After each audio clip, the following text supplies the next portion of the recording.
Have you ever wondered how organizations safeguard their data from hackers? They employ a fascinating strategy known as ethical hacking, also referred to as penetration testing or white hat hacking. It's a game of cat and mouse, where cybersecurity professionals act as the predators, seeking out vulnerabilities in their own systems, networks, and applications before the prey, the malicious hackers, can strike. Ethical hacking serves a critical purpose.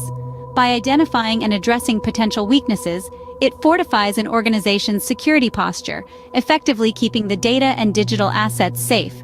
You might be wondering, isn't hacking illegal? Well, that's the intrigue. Ethical hackers operate with explicit permission from the organization or individual that owns or has legal control over the system being tested. Their activities are not only legal, but also crucial in maintaining a robust cyber defense. So, ethical hacking, when done right, acts as a shield against potential cyber threats.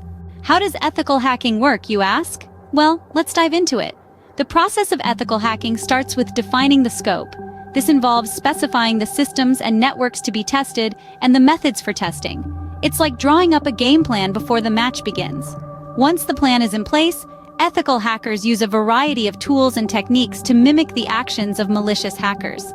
Imagine it as trying to think like a thief to catch a thief. They might employ network scanning, vulnerability assessment, social engineering, and penetration testing.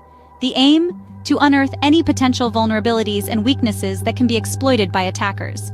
These ethical hackers conduct their activities in a controlled and authorized environment, operating more like detectives than criminals. They're the good guys, working to outsmart the bad guys. It's a fascinating process, isn't it? Like a game of chess between the organization and potential threats. What happens after the ethical hacking process? Well, once the testing phase concludes, ethical hackers dive into the analytical phase. They compile detailed reports outlining the vulnerabilities discovered, the potential impact of these vulnerabilities, and crucially, recommendations for remediation. These reports provide organizations with a roadmap to enhance their security measures effectively and efficiently. But ethical hacking isn't a one-and-done affair.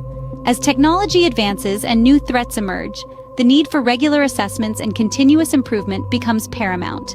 This vigilant approach ensures that the organization's security posture remains formidable and resilient, ready to tackle the ever-evolving landscape of cyber threats. Ethical hackers aren't just tech wizards, they're certified professionals. Many hold credentials like the Certified Ethical Hacker certification, a testament to their skills and knowledge in ethical hacking practices. These certifications are often recognized and highly valued in the cybersecurity industry. With ethical hacking, organizations can stay ahead of potential security risks and protect their sensitive information effectively. It's not just about finding weaknesses, but turning them into strengths.